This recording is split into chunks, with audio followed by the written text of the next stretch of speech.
自從嗰次我見到個黑影之後，我就冇再行過嗰條天橋。住喺屯門嘅朋友可能都知道，山徑村對出嗰條鳴琴路有幾條天橋係可以過對面搭巴士，或者行去屯門工業區同埋屯門市中心。有一晚，好平常嘅一晚，我收咗工，同啲中同喺 V City 食飯，食完飯之後就各自各搭輕鐵返屋企。不過通常我都係鍾意行返屋企，因為行返去山徑村都係20分鐘左右，食飽飯當散下步咯。當時已經深夜12點，順便享受下夜晚條街冇乜人嘅感覺，戴住耳機聽住歌，慢慢喺條街度行 ，FF 下自己喺 MV 入邊嘅男主角。條路已經行過無數咁多次，眯埋眼都識行。講笑，眯埋眼會撞親，會痛。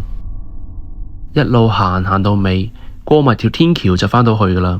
我經過樹底，行上天橋嘅樓梯。大約行咗30-40級樓梯之後，我一轉右，突然之間聽到右邊嘅耳機有沙沙聲。我掹個耳機出嚟望下，可能北咗，諗住就嚟返到屋企，索性收起個耳機唔聽歌啦，返到去先慢慢搞。然後我一抬高個頭，就見到天橋嘅另一邊嘅盡頭有個黑色嘅人影企咗喺度，係蒙咗嘅黑色人影。我第一眼以為自己太攰眼花，點解睇嘢蒙咗嘅？我捽一捽對眼再望，我發現我睇到嘅景象係非常之清晰，唔似近視，只係個黑色人影係蒙。我從來都冇諗過會撞鬼，所以都冇向靈異嘅方向諗。我仲行前多幾步想望清楚，一路行一路眨眼調整自己嘅眼睛，心諗係咪啲區議員啲二奶架未收返埋咋？但一路行個環境就變得越嚟越奇怪。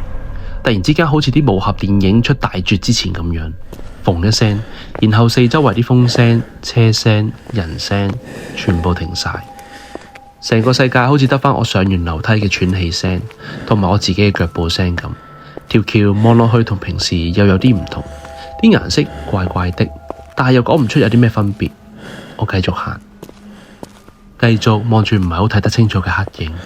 當時我仲未意識到我係撞鬼，仲眼定定想望清楚嗰個黑影係咩東東，而個黑影依然係喐都唔喐。行多大約10步左右嘅距離，個黑影喐咗。個黑影側一側個頭，佢望住我。嗰一刻我呆咗。去到呢度，我先開始意識到我自己係撞鬼。我心入邊開始發爛，全身嘅毛孔全開。啲人話撞鬼千祈唔好俾佢知你望到佢。我即刻耷低個頭，拎部手機出嚟扮睇電話。死啦！頭先我仲眼定定望實個黑影，仲想睇清楚啲添。我扮望住部手機，腦海高速急轉彎，喺度諗應該繼續向前行定係行返轉頭呢？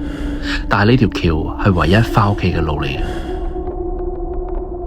回家心切，我選擇咗放慢腳步繼續向前行，期望去到橋嘅盡頭嘅時候，個黑影會自動消失。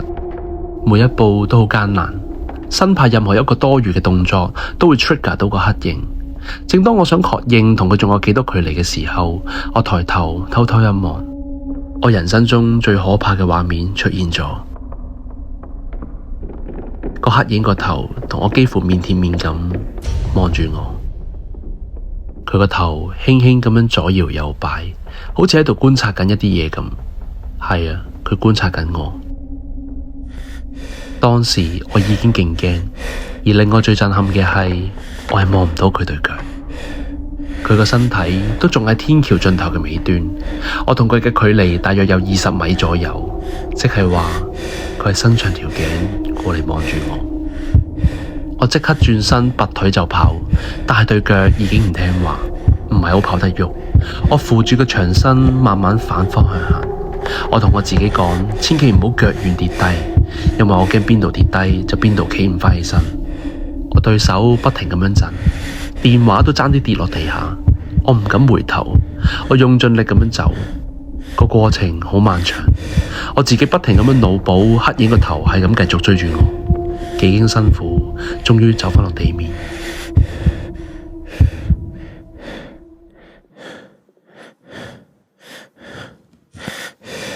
落到橋底，我成身出晒汗，我抹一抹個額頭，我發覺自己隻手係凍冰冰。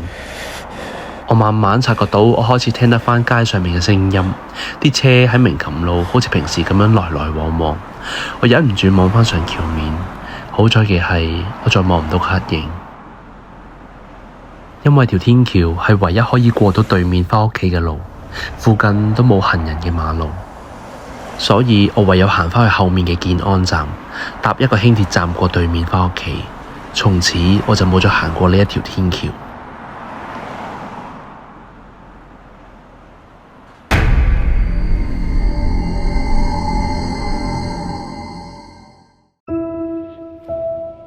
自從公司請咗個外表同埋性格都好陰沉嘅同事之後，就不斷有怪事發生。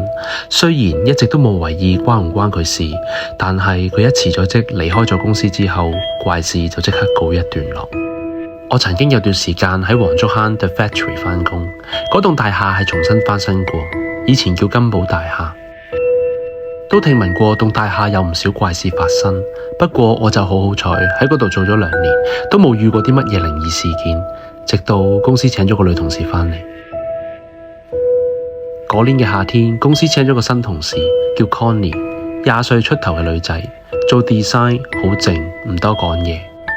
第一次見到佢已經覺得佢好陰沉，佢面色好白，冇乜血色，對眼蒙蒙地，個樣好似好攰咁，成10年冇瞓過覺咁嘅樣，講嘢有細聲，要行埋去先聽得清楚佢講啲咩。有一日食完 lunch，我去洗手間，個洗手間係殘廁嚟嘅。我開住水龍頭洗下手，我突然 feel 到有啲嘢掃我對腳，軟綿綿有毛毛咁。嗰一下好實在，好似俾個化妝掃咗一下咁樣。我即刻縮起隻腳望下地下，係冇嘢嘅。我即刻 check 下條褲有冇類似嘅毛毛裝飾，都係冇。之後我就不以為然，冇咩事我就返出去做嘢先。我出返去做嘢嘅時候，我突然 feel 到有陣風吹我隻手，但應該唔係冷氣，因為如果係冷氣嘅話，啲風唔會咁集中，個感覺就好似有人靠近吹你隻手一樣，而且啲風係凍好多。幾秒鐘之後，我就感覺到有個人頭喺我個頭嘅隔離，好似同我一齊望住個 mon 做嘢咁。我係一下成個彈起身，但係身邊咩人都冇。唔知係我動作太大定係點 Connie 望一望我見佢係啤住我隔離，佢好似見到啲嘢咁，但係當然啦，佢乜都冇同我講。由嗰一日開始，公司枕住都有啲怪事發生，例如公司嘅正門係一對自動門嚟嘅，經常到咗夜晚嘅時分，佢會自己喐，有開有閂，但係明顯係冇人行過，同埋夜晚先會發生。仲有公司大堂嘅位置有張搖搖凳，都係經常性自己無啦啦喺度喐。除此之外，公司入邊仲有間 gym room， 有個沙包吊咗喺度，間唔時喺門口經過嘅時候，都會見到沙包喺入邊揈下揈下，好似有人啱啱打完拳咁。不過好明顯係冇人入過去間 gym room， 我亦都入去望過，冷氣風口位都唔係向住嗰邊吹，就算係都冇可能吹得喐咁大個沙包。仲有好多好多奇怪事發生，又試過有一次我去緊廁所，有人拍門，咁我就大嗌有人啦。出到去就問邊個要去廁所，但係冇人承認拍過門。另外又試過有一日喺公司開 party， 有好多嘢食，有汽水有酒。我諗住喺 pantry 洗個紅酒杯斟酒嘅時候，個杯都未拎到去個星盤，就原地爆開咗。喺冇撞過冇掂過任何嘢嘅情況下，連水都未掂就自己爆開咗。我呆咗，揸住個杯底企咗喺度。仲有一次夜晚得返我一個，我入 pantry 沖咖啡，部咖啡機好似知我入咗 pantry 咁，我一入去就自動噴蒸汽。離身我從來都唔打奶泡，所以我本身就唔會用嗰支嘢。但係支嘢而家自己無啦啦開咗，咁我嘗試去閂咗佢啦，但係點知我發現係閂唔到，因為根本就冇開過。正當我諗住掹插蘇嘅時候，佢就自己停返，嚇到我即刻收工。一連串嘅怪事我都勉強仲可以頂得住，不停咁同自己講唔好疑神疑鬼，冇事嘅。直到有一次公司要趕新 project， 要做到好夜，連 Connie 佢都要 OT。嗰日去到差唔多10點幾，得返我同佢2個人。平時唔多出聲嘅佢，走嘅時候無啦啦同我講：我收工啦，你今晚都快啲走啦。我拗晒頭，因為佢平時真係好靜，好多時佢收咗工都冇人知。今日無啦啦同我講嘢，真係轉死性。我同佢講完拜之後，繼續做嘢。我公司係一間打通咗2層，有條樓梯連接嘅複式單位。我突然之間聽到樓上嘅 conference room 啲燈掣好似有細路喺度玩燈掣咁，但係我知道公司係已經冇人。我戰戰兢兢咁樣走上去睇下，因為間房係純玻璃間隔。我行樓梯行到一半，已經見到間房入邊啲燈喺度閃下閃下，我已經唔敢行上去。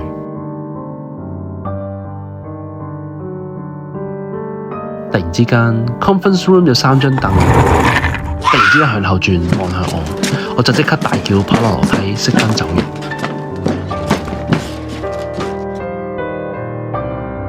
後嚟我就病咗1個星期，冇返工。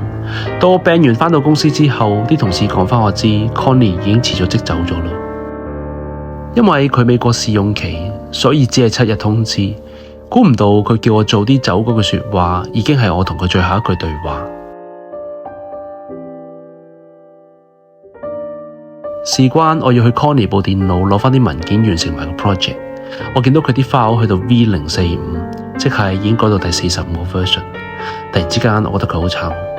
但係撳下，見到0044有個 file 寫住 to be continued.pdf， 咁我就諗住打開望下咩嚟啊。唔望猶自可，一打開竟然係一張符，黃色底黑色字嘅符，我全身起晒雞皮。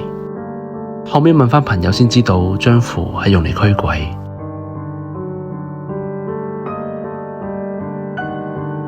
自從 Connie 離咗職之後，前面我講過嘅所有怪事都冇再發生過。我見到嘅靈異事件，到底係因為我當時時運低，定係 Connie 帶咗啲污糟嘢入嚟，定係還是冥冥中注定 Connie 嚟我公司做呢2-3個月，其實係過嚟保護我嘅呢？因為我仲記得嗰晚佢提我嗰句說話，今晚你都快啲走啦。似乎佢係知道有啲嘢發生。至於 to be continued 係咩意思，我就不得而知。